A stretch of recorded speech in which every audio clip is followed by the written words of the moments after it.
Hey, how you doing tonight? I know I look a little funny. I got my summertime forward look going on here, even though we got like a really cold day today, then I did this the other day, but yeah, cut my hair too. So anyway,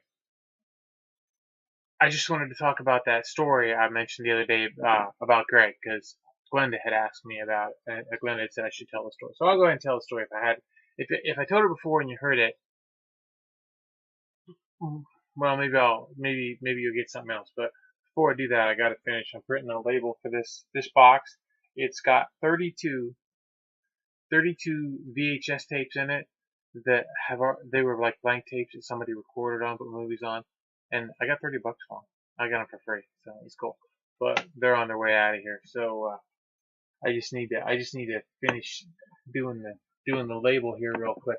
But anyway, so now this is probably 13 years ago, something like. I've been in this trailer for like 12 years, and I've known Greg probably 14. Greg's the guy I'm going to talk about today.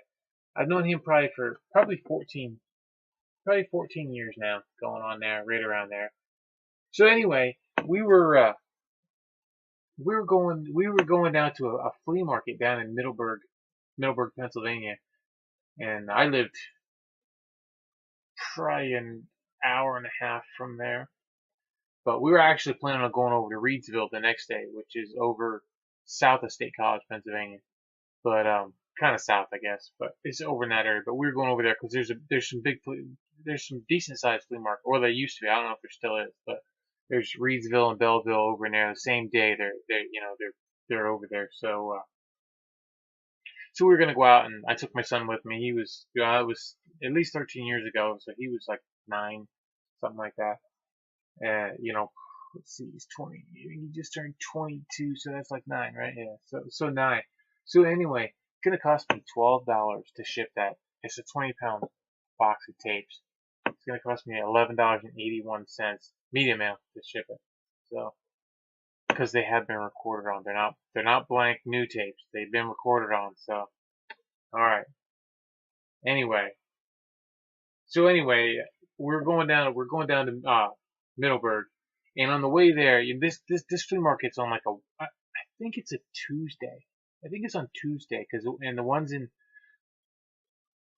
well, they actually have an auction there on Tuesday. They had a I don't know if it's still there either or not, but they had a produce auction there, and then there was a big flea market outside, and then on Wednesdays they would have a uh livestock auction there. But Tuesdays when they had the flea market because the livestock auction would have, there'd be people with horse trailers and they take the whole parking lot, so you couldn't really have a flea market there. But I mean, it wasn't huge or anything like that, but it was all right. A lot of Amish folks in there, a lot of Mennonite folks in there. It wasn't that's not down in Lancaster. It's north of Lancaster, but a couple hours north of Lancaster.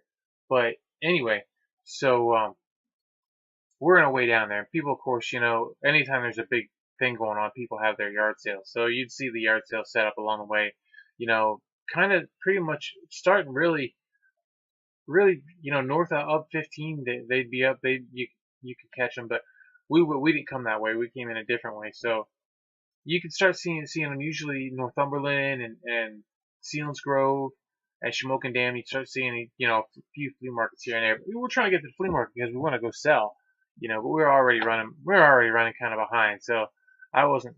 The big thing was getting to Reedsville the next day. So we were just kind of going down there. We're gonna stay the night over at Reedsville.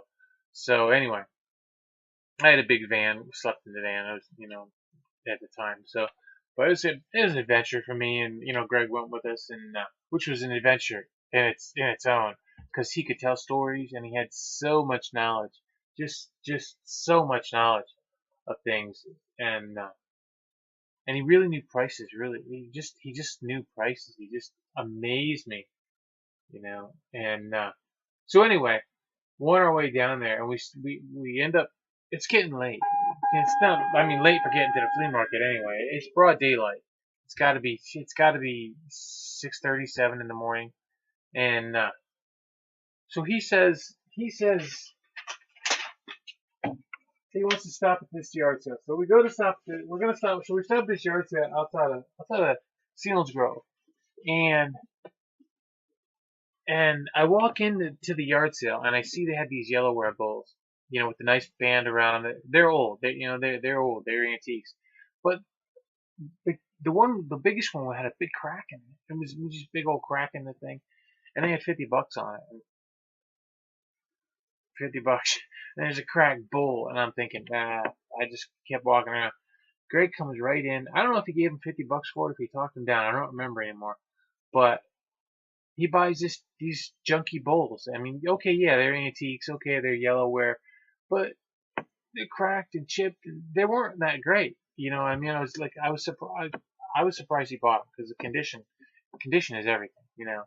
Well, apparently not so, because we get over to the flea market in Middleburg, and we're setting up, and he don't even set up at first. He goes out and goes around the flea market and looks around for stuff first. Then he comes over and starts setting up. So he puts some things out, and don't he sell the cracked yellow Ware bowl, and he pays for he gets enough for the cracked yellow Ware bowl to pay for all the bowls that he bought at that yard sale.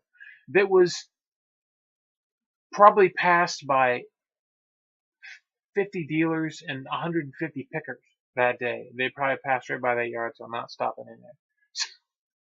So there's always, you never know. There's always things out there. But so anyway, and I forget what all we sold then.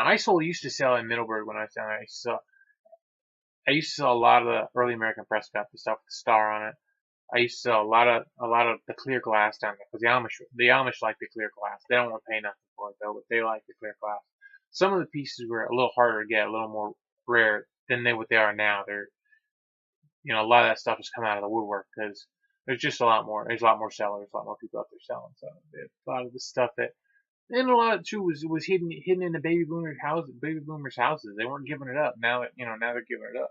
They're dying or they're retiring and they don't need all this junk. So anyway, stuff's out there. So but the Amish they didn't want to pay much for stuff. So I don't blame them because I don't want to pay much for stuff either. So but we sold a few things and then we took off and we after the flea market was over and I still was just surprised he had sold that bowl, and he had the other ones left. And so we took off and went over toward Reedsville, and we stopped along the way, and we went wading in the creek with my son. We went wading in the creek. That was cool. So we had a good time doing that. And I think Greg was going to do some fishing, but I don't think we ever stopped anywhere to do any fishing. He was big into fishing. And he'd sell fishing poles and all. He'd sell all that stuff. He was always getting that stuff and selling it. So anyway, I think actually that's the first time I actually saw him. I actually saw him at a yard sale, and he had a whole stack of fishing poles in his hand. And he bought these things at this yard sale, and I didn't know him at the time. But I took note of him buying them because it was still pretty. Well, I mean, there was a lot of things I've been doing this stuff since '99, so this was probably like 2003, 2004, somewhere in there. I mean, when I first met him, and so I didn't. There was a lot. There's a whole lot I didn't know, and so I just kind of watched what people would buy. And I just, usually, I did get the idea that a lot of times a lot of the people that were going to the yard sales were not people looking to buy stuff because they wanted to have something nice to put in their house or because they were looking for a deal for something that they've been looking for. I kind of knew that they were resellers. You could just get an idea, When people start doing the same thing you're doing, picking a cup up, mug and looking at the bottom, or a piece of glassware and looking at the bottom, or just, eyeing things up real good, you kind of get an idea that they're resellers. Although I don't even think I used the word resellers back then.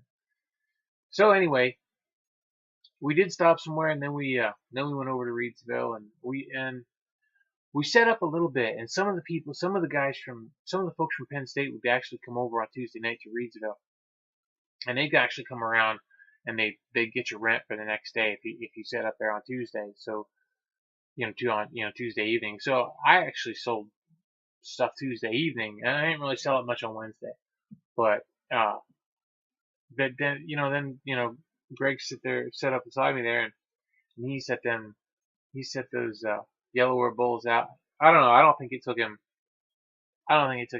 20 minutes to have those bowls sold. They're gone. They're just gone. And I forget what he got, but it was just a stupid amount of money he got for these bowls. It was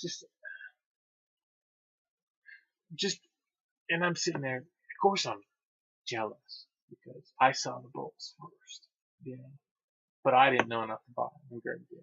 So, in that sense, I learned a lot from him, but I've never found yellowware bowls in the wild again.